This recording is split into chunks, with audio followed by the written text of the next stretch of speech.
time to funkify your Monday, everybody. It's the Chrome Dome brothers, Alex and Phil, back once again. Thank you so much for joining us on MASL Monday. What's going on, buddy? How was your weekend? It was fantastic. We've got tons of action going on around the league, some great games, and we've got a whole bunch of things going in and around the league to chat about. It's a very special show today. Yeah. Just a reminder, everybody, thank you for joining us here on CBS Sports Golazo. Please remember to watch, subscribe, all that good stuff on MASL TV on YouTube, your podcast app. We love having you along for the ride. It is a special show today because we've got two special guests to talk about some very important things. Phil, without further ado, bring him into the studio. Let's get the boys up. There we go. Commissioner Keith Tozer. And from the KC Comets broadcaster, Erik Bergrud. Gentlemen, thanks for joining us. Yeah, thank you. Happy New Year. Thank you. And to you both as well. And the reason why we've brought Keith on today, who's taking time out of his busy schedule, is he is here to reveal his Capelli Commissioner's picks. We're like a real show. We're like a real show here, right? We've got breaking news.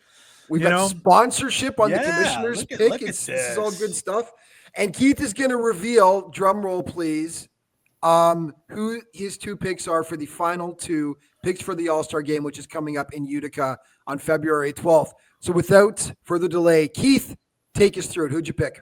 Yeah, well, first of all, I'm so excited to come to Utica. It's great that they're hosting the All-Star Game. We brought it back. It's going to be exciting. There's going to be things happening all day before the game. I have the honor of actually coaching 9 of these things, and it's really great for the coaches to really. So our first pick, which is the Capelli Commissioner's pick, he has 12 goals, 3 assists. He's tied for second place. He's been a long-time great player in our league, national team player for futsal. It goes to the Harrisburg Heat forward, Joey Tavernese. Joey T. Getting the nod. He was on a couple weeks ago. Friend of the show. He was on a couple weeks ago, Keith. Did you see it when Joey was on a couple weeks ago? Yes, I did. He's having a great year. I mean, he is. He's had a resurgence. Yeah, he has a resurgence. He's really great between the pipes. I mean, he's always around the goal. He's great at the far post. He's great on restarts. He's great at the power play. And there's 3 ways you score goals: counterattacks, right? Restarts, and run a play. Well, he's great in all those aspects of the game. So it's something that really had to go with him. He's had a great year so far. Yeah, Erik, what's your take on it? Well, in addition to everything Keith said, I think he also sees himself as a teacher player on the field. So he's helping those young guys and he's leading by example. And Harrisburg's been competitive all season long. And he, as well as Dom Francis, who's also in the All-Star team, they're carrying this team forward.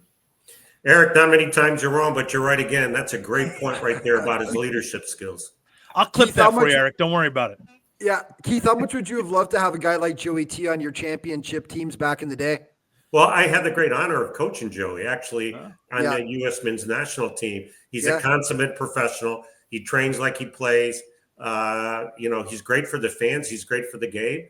He's great for the sport. So it's really proud to pick Joey to show up in Utica. And he's played for Utica. So all the fans will come out and see him play.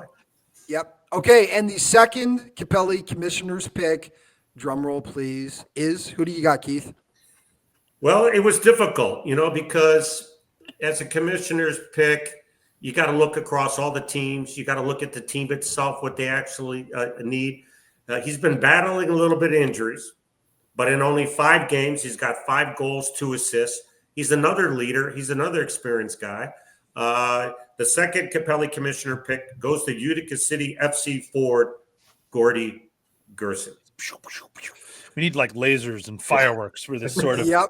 I like you. It's fine. Phil, Gordy's a guy that you know pretty well, being a Utica guy. What can you tell us about Gordy? And I'm sure you're liking this pick.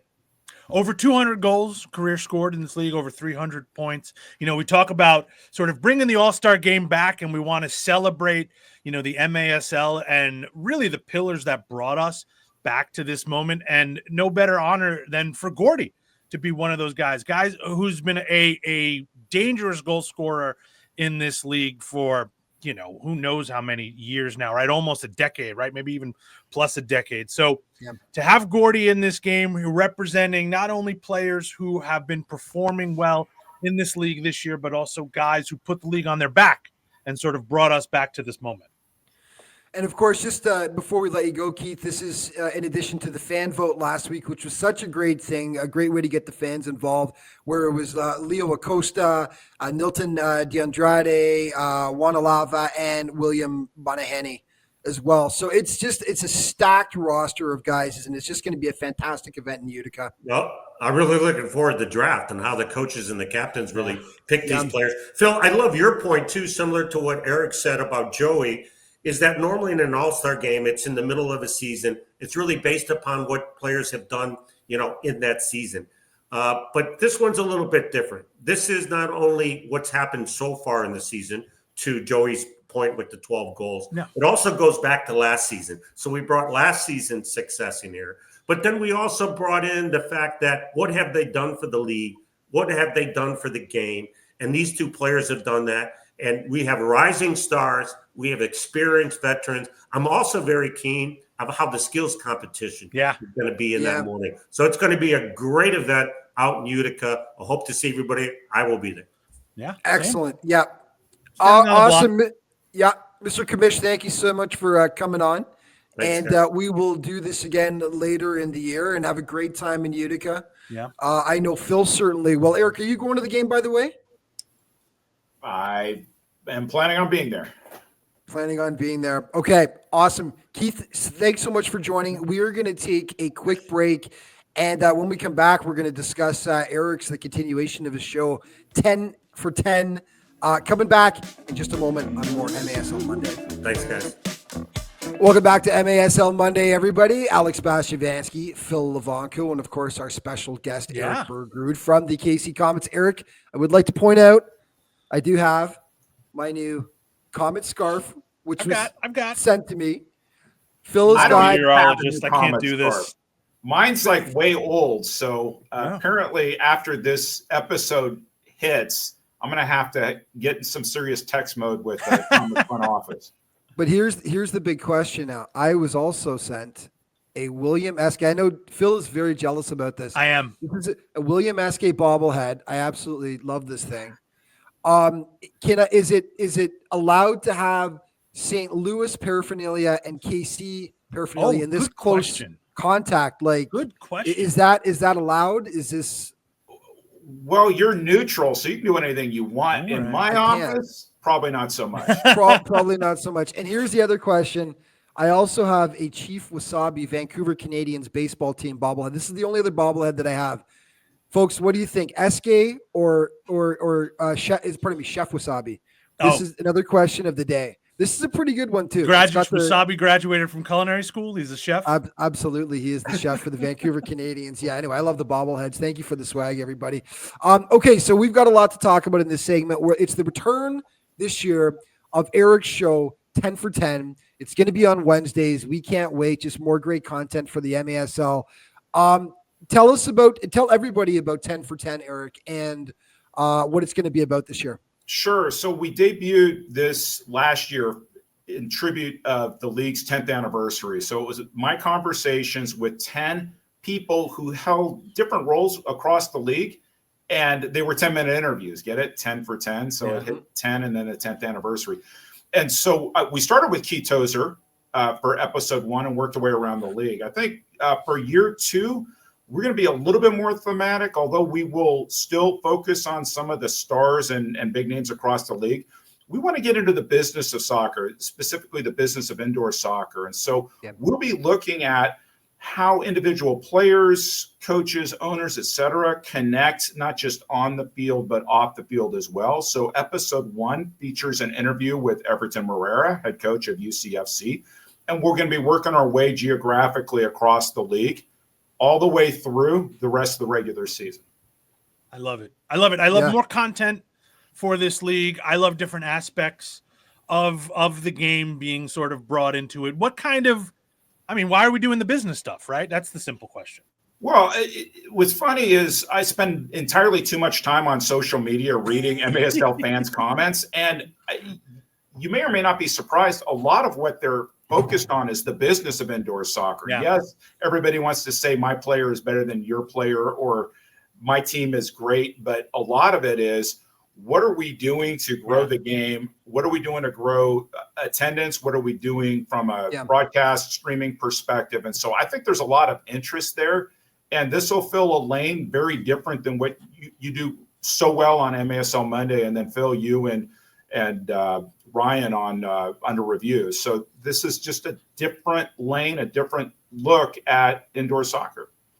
But yeah, players have opinions too. When we had Joey Tavernese on a couple of weeks, he was very vocal about that same thing, Eric. He'd be a good guest to have on as well. Obviously, a veteran of the league, a guy who knows so much about it from the players' perspective, because he was unsparing in his opinion on that, like about stuff that he thought that should start happening in terms of getting the league more exposure. So, no, it's a fascinating topic. And I mean, how much do you love doing this? Obviously, as your job as a KC Comets broadcaster, it's pretty cool to be able to just sit down and have these in-depth discussions without a super time crunch as well, isn't it, on how long it has to be? Well, in 10 minutes, it really, I know that you're on a time crunch on this show in a 30-minute format. In a 10-minute format, there's so much real estate that you can cover. And so really trying to get to some key questions. And I will tell you with Everton, I didn't get to every question that I wanted to, because he had some thoughtful responses, both to all the great things happening, not only for UCFC, but within Utica as well. But we talked about the game more broadly. Yeah. Okay. Should we switch to the comments here? Let's do some comments talking about discussion, the guys. Do it. Well, obviously you have to. That's your baby, right? So the season so far, great year. One loss in overtime, I believe, was the only loss. Is it 2 overtime losses? At Milwaukee, home against St. Louis. Yeah. Pardon me, 2 in this. Yes, in this right, because the St. Louis one, that stings. There's obviously for many reasons, but your take on the Comets' performance so far this year, because obviously it's a massive week coming up for them. Yeah, no, I'd say good. Head coach Stefan Stokic has high expectations. So if you ever get a chance to interview him or talk with him, he'll be measured in terms of where they are. The good news is there's a big core of groups there at the top of MASL. Right now, there's about 5 teams, and UCFC is waiting for Kelvin to get back. Yeah.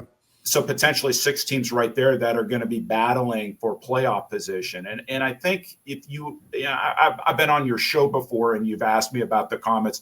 This year's a little bit different because of the playoff format. And so I think if the Comets learned anything from last season, playoff position matters. And you absolutely want to be a 1 seed or a 2 seed in the playoff format that awaits these teams in April. Yeah. So I guess this question's a little navel-gazing here, Eric, but I'm going to ask it anyway. Are we sleeping on the Comets? Well, Phil, I know the Comets think you're always sleeping on them. Which is why I asked. Absolutely. Wait, do I get that as well? Is that for me as well, Eric? No. This is for Phil Labanco. Good. Okay. This is absolutely for Phil Labanco. I do think that Kansas City has maybe been overlooked in recent years, but I think there are other teams that have been overlooked too, who each of them feel like they could go all the way this year. And so Chihuahua deserves all the attention they get. I think San Diego, you're starting to see San Diego find its identity in 25, but Kansas City believes it's a championship contender. And maybe some people put Kansas City at that level. I absolutely do, but they have some things they need to fix on the margins if they're going to compete for the Ron Newman Cup in April. Well, so if anyone is, I don't know if sleeping's the right word, but maybe hasn't fully bought in on Kansas City yet, I think if you look at their schedule so far, it's somewhat fair in the sense that most of their wins have come against St. Louis, Dallas. They lost to Milwaukee in overtime. They lost to St. Louis in overtime. So St. Louis and Dallas, questionable as to, Dallas, I don't think is going to make the playoffs. Oh, I think St. Dallas Louis? is going to make the playoffs, and we can have that conversation. Okay. This is a good discussion. That's not to knock Dallas. Okay. But, so the question, then Empire this past weekend, who is Empire a borderline team when it comes to the playoffs? Is Empire going to make the playoffs? This is the real week for Kansas City, of course. On Wednesday, they've got San Diego in San Diego. On Sunday, they're hosting. On Saturday, pardon me, hosting. Week ahead. Yeah, it's going to be the following Saturday. But the following Saturday, they're hosting. The following Saturday, they're hosting. Those are the next games. They're hosting Chihuahua at Cable Dahmer. Chihuahua's a different animal away from their own rink, as their own field, as we've seen. So that is going to answer a lot of questions that anyone has about Kansas City. What is your take on those next couple of games? Well, again, it depends on what your expectations are. Kansas City sees themselves as a top 2 team. If you're going to be a top 2 team, which gives you an advantage in that playoff format, you need 4 points out of these 2 games. And here's a little tidbit. Kansas City has never beaten Chihuahua. So you have to beat them. Yeah. Plain and simple. Yep. Phil? I was going to ask you about Rian Marques because he has been very impressive this early part of the season. MASL All-Star, really carrying the team. Should we consider him an MVP candidate? No, I think so. I think he's in the mix. I mean, the way Kelvin has been playing, both for UCFC and then what we saw this weekend or this past week or two with Kings Cup, he's at his own level right now. So, I mean, for me, he's the player everybody else needs to chase. For Rian, he's battled injuries over the last couple of years, and I think the league is finally seeing what the Comets have seen in practice all these years. What do you do with him? You try to body him from behind. Somebody's going to make the run off there. He can turn you left. He can turn you right. And he's fighting his way on the field and set pieces. It's kind of like what the commissioner was saying. Where are you on restarts? Where are you on the counter? And where are you on in the run of play? And he's showing that his game has elevated this season to be a weapon in all aspects of the game. Erik, KC is blessed with 2 very good goalkeepers that they could choose from as starters in Philip Adjamadu and Nicolau Neto. Phil wanted me to ask the question of I'm doing it. That's okay. We're stoking the fires here about whether there's a goaltending controversy in KC. I don't look at it that way as a former goalie myself. I think that it's 2 guys battling it out for the spot. Nicolau's been, for years now. He's been the guy in goal. But what is your take on that? Because for me, it's just, it's an embarrassment of riches knowing that if one guy goes down, you've got the other guy to come in there. Well, I'll try to answer it this way. Last year, Philip Adjamadu made Nicolau Neto a better goalkeeper because he pushed him in practice, and Neto was looking over his shoulder. Neto's selection as an all-star by the players and coaches show what people around the league think about him. So there's no denying there. He has not been 100% healthy. And so what Coach Stokic and the rest of the coaching staff have to figure out on any given game, which goalkeeper gives me the best chance or the better chance to win. And I think that's the calculation right now. I think the danger for Neto is the longer he's off. It's one thing to practice at the world famous Kansas City Soccer Dome, had to get that in, but it's another thing to get in a pattern in regular game speed. And so right now, Adjamadu has all the reps. Okay, this is we're going to take a quick break, and when we come back, we're going to have, if you're watching on YouTube, a special treat.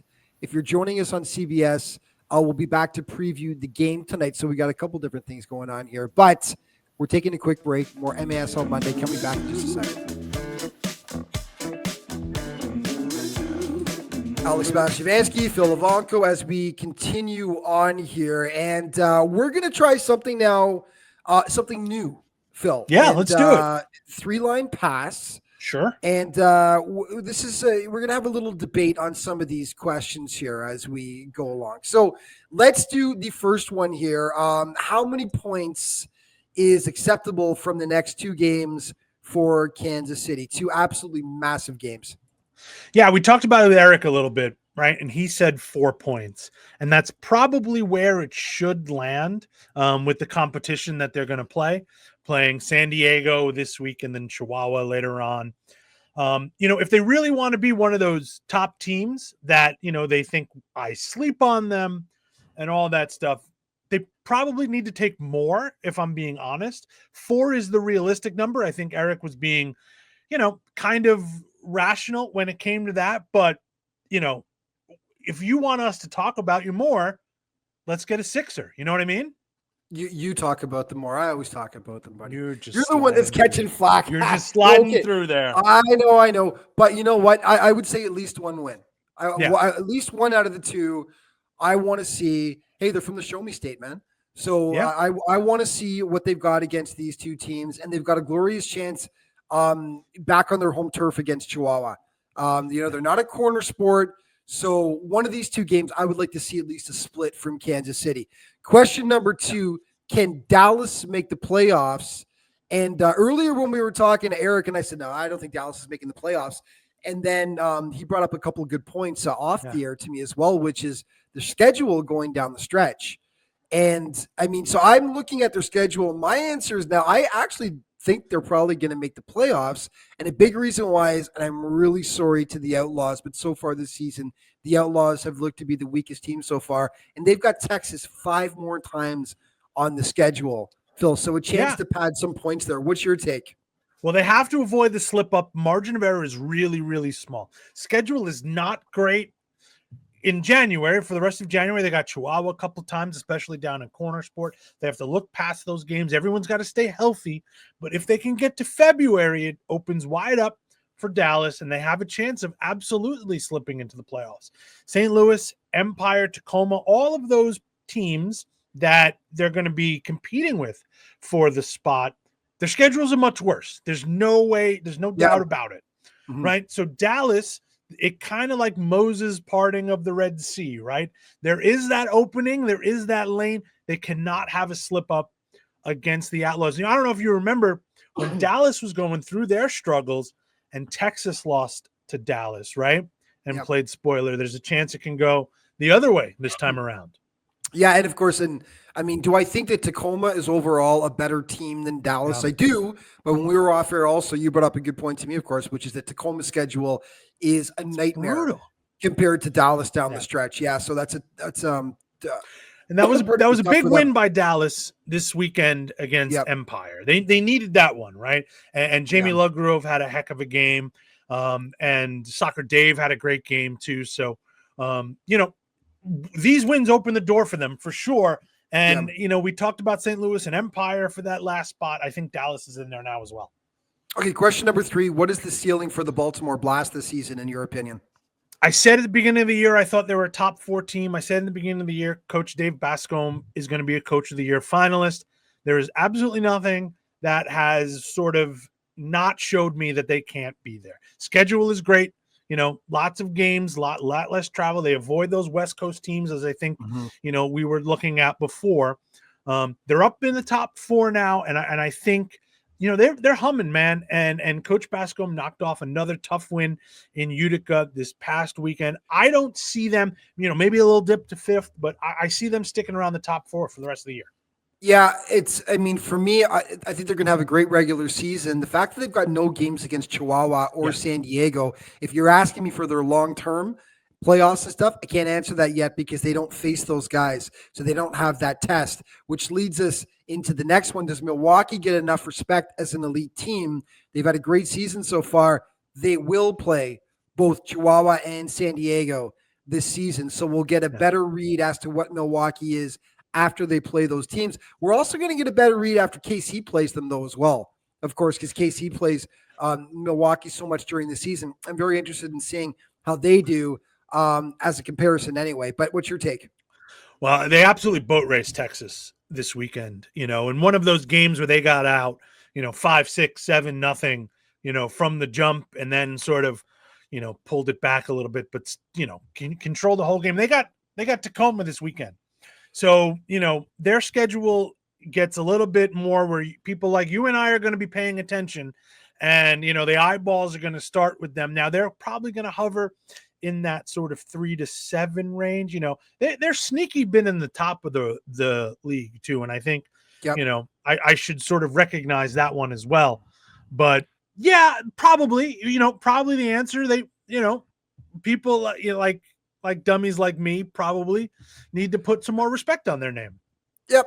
Okay. Well, that's all we got time for, folks. Enjoy the rest of your day. Thank you so much for watching. And we will see you next week on MASL Monday.